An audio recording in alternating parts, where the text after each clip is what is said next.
সচিবালয়ে প্রধানমন্ত্রীর আজকের দিনের কর্মসূচি জানাতে এই মুহূর্তে সচিবালয় থেকে যুক্ত হচ্ছেন আমাদের সহকর্মী সিফাত শাহরিয়ার। আমরা সিফাতের সাথেই যুক্ত হতে চাই। সিফাত, প্রধানমন্ত্রী তারেক রহমানের তো প্রতিদিন নানা রকমের কর্মসূচি থাকে, আজকে সচিবালয়ে কি কি কর্মসূচি রয়েছে, আপনার কাছে কি কি তথ্য আছে জানাবেন আমাদের। 10টায় পানি সম্পদ বিষয়ক একটা সভা শুরু হয়েছে। সেখানে প্রধানমন্ত্রীর সাথে পানি সম্পদ মন্ত্রী যিনি রয়েছেন শহীদুদ্দিন চৌধুরী অ্যানি এবং সংশ্লিষ্ট দপ্তরের প্রতিমন্ত্রী সহ যারা রয়েছেন তাদের সাথে বসেছেন এবং খাল খনন কর্মসূচি যেহেতু চলমান রয়েছে সেটি কতদূর অগ্রগতি এবং যে বিষয়গুলো বা যেসব জায়গাগুলোতে প্রধানমন্ত্রী নিজে গিয়ে উদ্বোধন করে দিয়ে এসেছেন সেসব খালগুলোর সবশেষ কী অবস্থা সেগুলো নিয়ে ভেতরে একটা আলাপ চলছে। আর সেই সাথে সামনে কোন খালটি আসলে খনন করা হবে এবং চাঁদপুর যাওয়ার কথা রয়েছে প্রধানমন্ত্রী, সেখানে খাল খনন করা হবে কিনা সে বিষয়ে আসলে আলোচনা হবে। এবং সেই সাথে আজকের এই যে সচিবালয়ে আমরা যেটি দেখছি এখানে আরও কিছু সভা রয়েছে। বিএনসিসি যারা ঊর্ধ্বতন যারা কর্মকর্তা রয়েছেন সেই কর্মকর্তাদের সাথে একটা বৈঠক রয়েছে।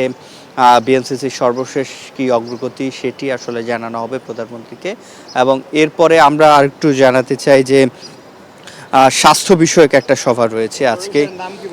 স্বাস্থ্য বিষয়ক সেই সভাতে যোগ দেবেন প্রধানমন্ত্রীর সাথে। সেই বৈঠকটি দুপুরের পরে হবে, সেখানে স্বাস্থ্যমন্ত্রী প্রতিমন্ত্রী সহ তারা সেখানে উপস্থিত হবেন এবং স্বাস্থ্য বিশেষ করে হাম এবং অন্যান্য যে টিকাগুলো রয়েছে সেই টিকাগুলো দেয়া হচ্ছে কিনা সেটির অগ্রগতি কী, কিংবা যেগুলো আমদানি করা হবে সেই আমদানির বিষয়ে কতটুকু অগ্রগতি রয়েছে সেটি আসলে এখানে আলোচনায় আসবে। এবং সৌজন্য সাক্ষাৎ রয়েছে বেশ কিছু বিষয় এবং শিক্ষা উন্নয়ন বিষয়ক একটা সভা রয়েছে যেটা বিকেল 4টায় হওয়ার কথা রয়েছে।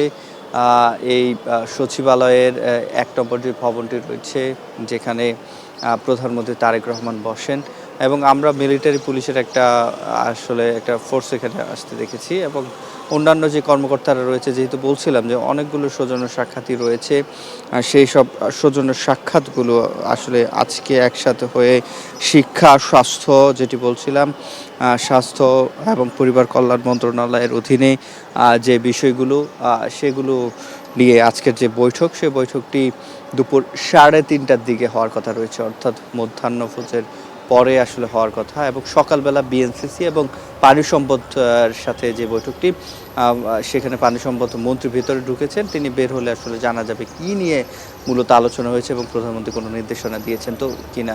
তো রফি ছিল সচিবালয়ে প্রধানমন্ত্রীর কর্মসূচি নিয়ে সবশেষ। সিফাত, আপনাকে অসংখ্য ধন্যবাদ। আরও বিস্তারিত জানবো পরবর্তী সময় আপনার কাছ থেকে।